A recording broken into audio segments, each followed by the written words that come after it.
এই গল্প পড়শি দুই গ্রাম শিবপুর আর হরিপুরের চাষিদের।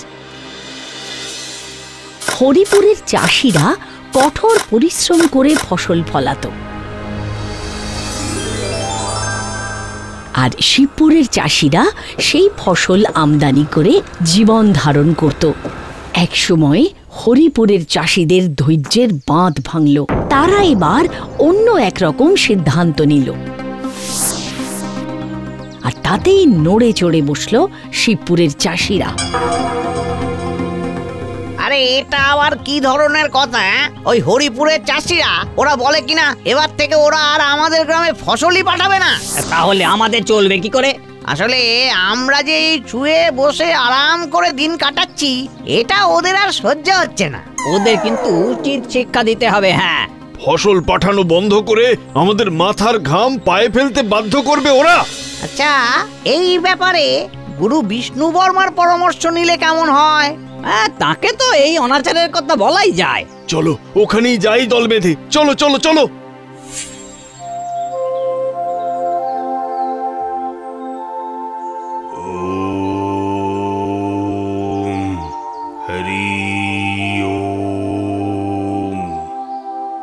গুরুদেব, চোখ খুলুন, চোখ খুলুন গুরুদেব। আমরা বড় বিপদে পড়ে আপনার কাছে এসেছি গুরুদেব। বাবা, আপনি পারেন আমাদের উদ্ধার করতে। আহা, এত উতলা হচ্ছিস কেন? বল বল, তোদের সমস্যাটা কি? আমাদের তো কোনো সমস্যা ছিল না, তৈরি করলো ওই হরিপুরের চাষিরা। আসলে আমরা যে বেশ শুয়ে বসে দিন কাটাচ্ছিলাম, সেটা ওদের সহ্য হলো না। বলে কিনা নিজেদের ফসল নিজেরা ফলিয়ে খাও, আমরা আর দিতে পারবো না। না, মানে ওই ঠিক সময়ে বৃষ্টি হওয়ার ফলে প্রত্যেক বছরই ওদের ফসল খুব ভালো হচ্ছে, সম্পত্তিও বাড়ছে। ও, তা বৃষ্টি কি তোদের গ্রামে হয় না? সে কি আর হয় না, তবে ওই বৃষ্টিতে ভিজে ভিজে কি করে চাষ করব গুরুদেব? এত পরিশ্রম কি আমাদের সহ্য হবে? বটে, তাহলে তোরা এখন কি চাস? ওদের ওখানে বৃষ্টি পড়া বন্ধ হয়ে যাক? আপনি একেবারে আমাদের মনের কথা বুঝে গেছেন গুরুদেব। বেশ, তো আমি তাহলে চোখ বুজে থাকছি।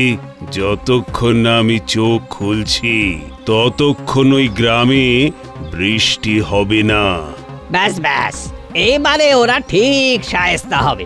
আপনি এভাবেই বসে থাকুন চোখ বুজে, আমরা চললাম। জয় গুরু বিষ্ণু বর্মার জয়। হায় রে, বোকা কোথাকার।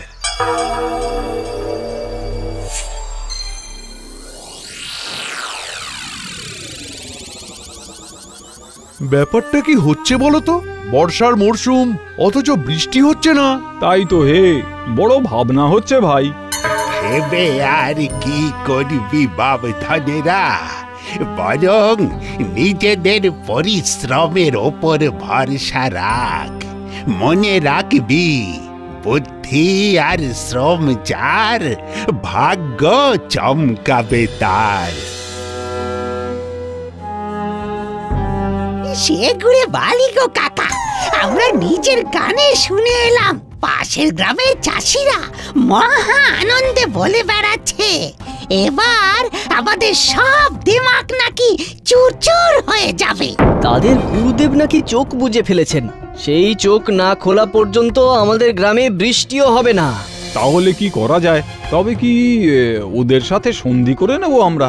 ওদের পরিশ্রম করে ফসল ফলিয়ে নিজের পায়ে দাঁড়াতে বলার ফল আমাদের এইভাবে ভোগ করতে হবে। আমরা তো ওদের ভালোই চেয়েছিলাম, কিন্তু ওরাই তো বুঝলো না। আচ্ছা, এবার তাহলে কি হবে? বিপদের দিনে মাথা ঠান্ডা রাখাই তো বুদ্ধিমানের পরিচয়। শোন শোন, তোরা একটা কাজ কর,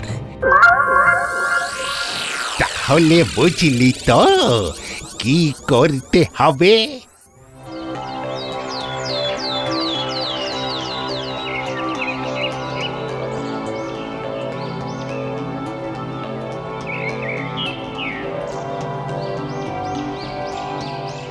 ওই তো গুরুদেব ধ্যানে বসে আছেন।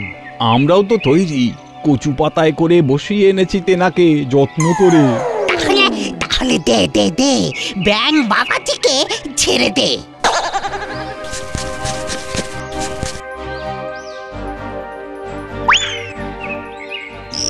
এবার এবার দেখি কি হয়।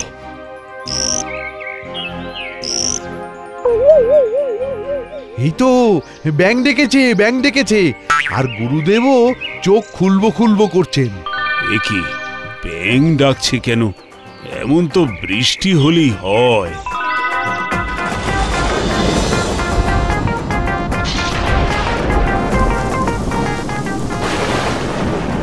হয়েছে, এই তো বৃষ্টি শুরু হয়ে গেছে। বুড়ো কাকার বুদ্ধি কাজে লেগে গেছে। আরে বৃষ্টি তো হতেই হবে গো, গুরুদেব যে চোখ খুলেছেন। মোক্ষম বুদ্ধি তোদের, ওদের অনিষ্ট করবে এমন সাধ্য কার আছে?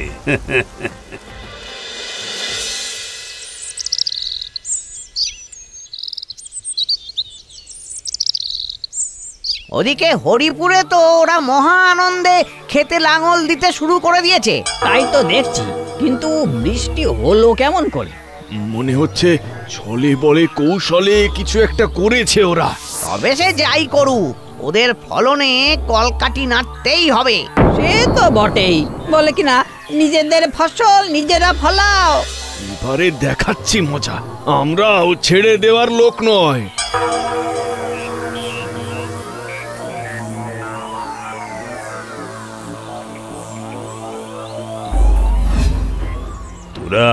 তোরা আবার এসেছিস? না এসে উপায় কি গুরুদেব? হরিপুরে বৃষ্টি হচ্ছে তো, আর সেখানকার কৃষকরা বীজও বুনছে গুরুদেব।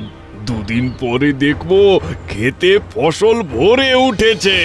গুরুদেব এবার তো কিছু একটা করুন। এইভাবে কি ওদের আটকানো যাবে?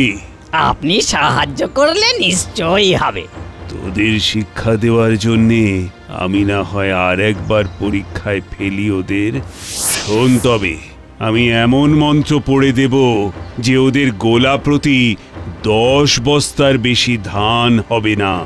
ব্যাস ব্যাস ব্যাস ব্যাস, তাহলেই বাছাধনেরা একেবারে জব্দ হয়ে যাবে। তাহলে এবারও ফলন বেশ ভালোই হলো, বলো? এবার শুধু ঠিক সময় ফসল কেটে গোলা ভরতে হবে। আশায় মরে চাষা, তোমাদেরও সেই হাল হবে। তোমরা আবার এখানে এসেছো কেন? এত ফুর্তির কি আছে? ফুর্তির আর এখন কি দেখলি ভাই? আসল ফুর্তি তো আর কটা দিন পরে হবে।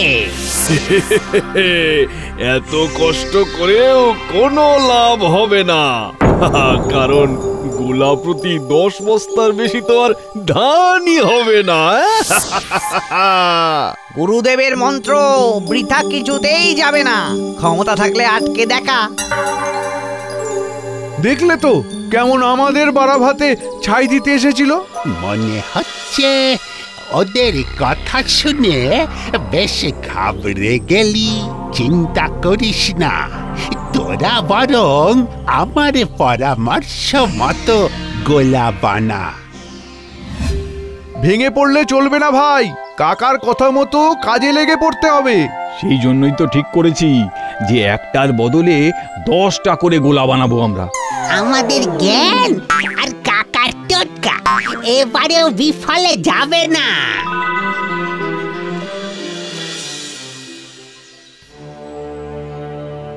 আজব ব্যাপার, ভেঙে পড়ার বদলে ওরা যে আরো আদা জল খেয়ে লাগলো মনে হচ্ছে। আরে এক একটা গোলায় কম ধান ধরবে বলে গোলার সংখ্যাই বাড়িয়ে ফেলেছে ওরা। চলো আরো একবার আমরা গুরুদেবের কাছে যাই। হ্যাঁ হ্যাঁ হ্যাঁ, এ কি গুরুদেব, এই আপনি এখানে? এসেছেন যখন তখন নিজের চোখেই দেখুন। আগে তো তাও না হয় একটা গোলায় 30 বস্তা ধান ধরতো, এবারে আপনার কথা মতো প্রতি গোলায় 10 বস্তা ধানের হিসাবে 10টা করে গোলা বানানোয় 100 বস্তা করে ধান হবে। এমনটাই তো হওয়ার ছিল।